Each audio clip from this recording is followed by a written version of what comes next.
Alright, what's up YouTube? So today I'm actually going to finally be working on the Beetle again. Behind me is the engine from my old Jetta that we pulled out last spring. I built this gantry over the summer. I tried to make a video for that, but all the footage somehow got deleted. But I can use this to lift the engine up and down, move it all around.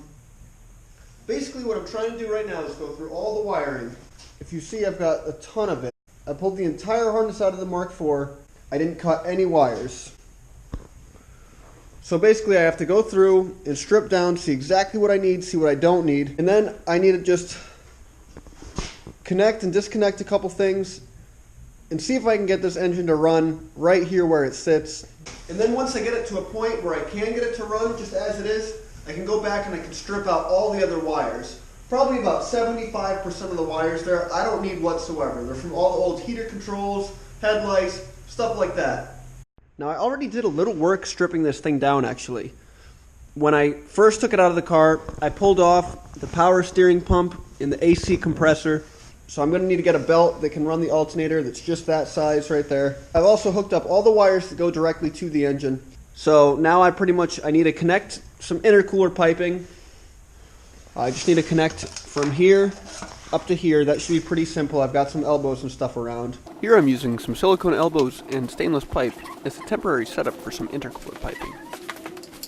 I'll run around the edges with a file, just to knock off any burrs, and keep the pipe from cutting the silicone fittings. I'll use a paper towel just to clean up any residue or filings.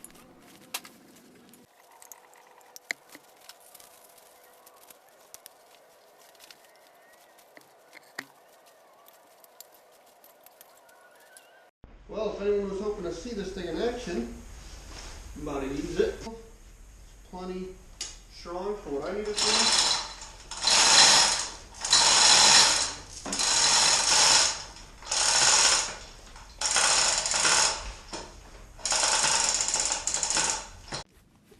I'll use a piece of string to measure around both pulleys and try to find the correct belt size.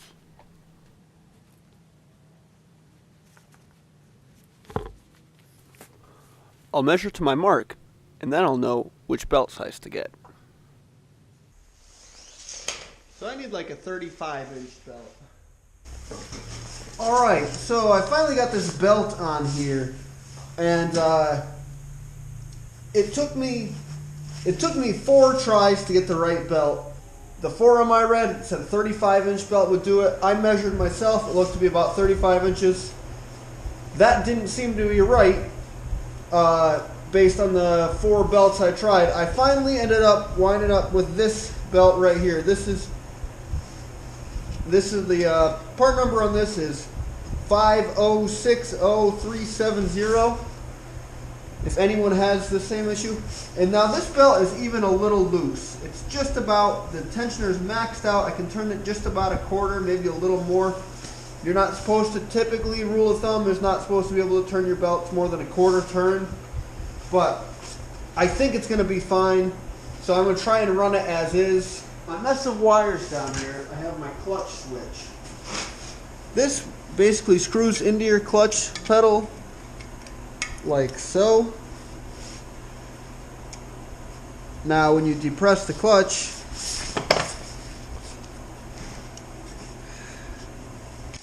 that opens up.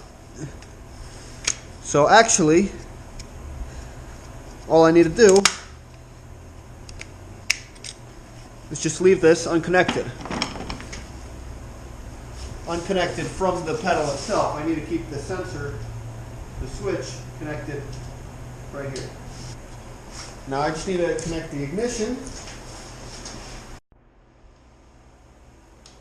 There we go, that's in. So now I need to hook up a battery, and I should be able to put the key in and crank the engine. Alright, so now we're going to try and hook up the battery.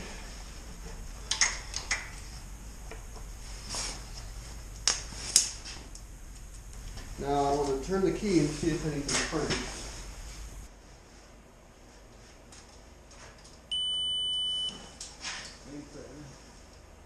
So I'm having this problem when I try to start it up. I've got everything grounded now, but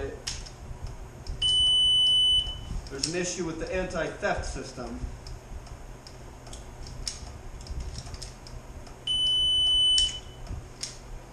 So unfortunately, I was not able to get the engine to start today, but I think I made some good progress. I figured out some of the stuff with the grounds, and now I just have this anti-theft system that I need to have reprogrammed. From what I've read online, it's not something simple that you can just bypass with a wire, which makes sense because otherwise it wouldn't really be a very good anti-theft system at all.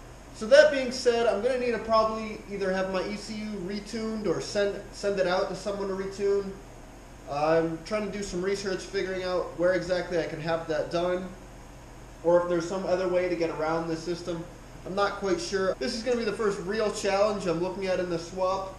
The first of many. I know there's going to be a lot more to come, but that's okay. I'm pretty aware of that. It's just going to be a long ride here, and just knowing that there's going to be a great end to this. Regardless, I'll get around to it. If I can't get this to work for a while, that's okay. I still have a ton more work to do on the frame. I'm probably going to be removing the stock transmission soon because I don't need that at all. It's just going to be right in my way. Yeah, so like I said, if you have any recommendations, if you could leave a comment, it'd be much appreciated. And hopefully I'll have a new video up next week, and thanks for watching.